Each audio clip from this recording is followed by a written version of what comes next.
starting with the column method that you are likely to have seen taught in schools. Okay. First things first though, if you're a little bit like me, where perhaps you're a bit messy with your working, so when you're thinking you need to tidy it up, a good tip would be to take some lined paper and turn it sideways. There we are, like that. Okay, so if you haven't got any grid paper, but you've just got lined paper, then what that does is it provides you some nice neat columns to transfer your information across to.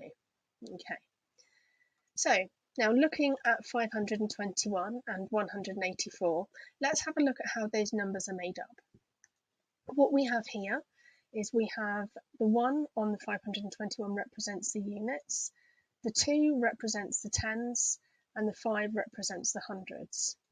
And we do the same on 184.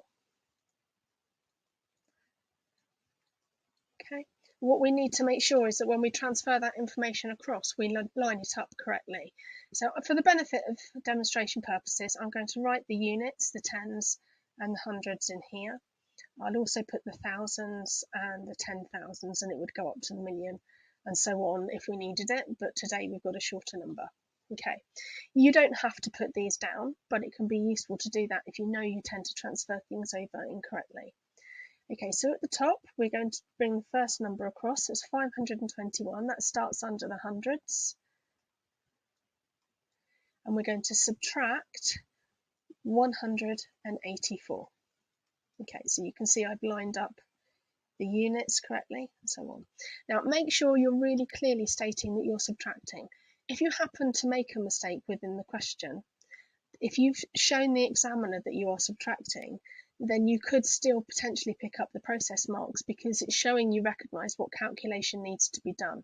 Okay, so please always make it clear that you're intending to subtract or add or multiply or whatever sum you're going to do. Right, so first of all, let's have a look at, we're going to have a look here at the units.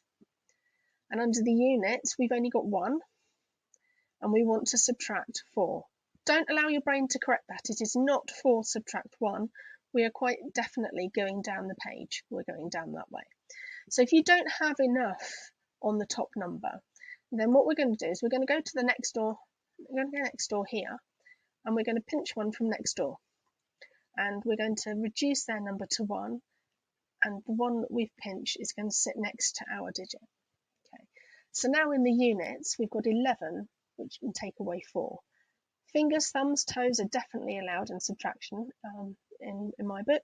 So 11 take away 4 toes will give us an answer of 7, for example. Right.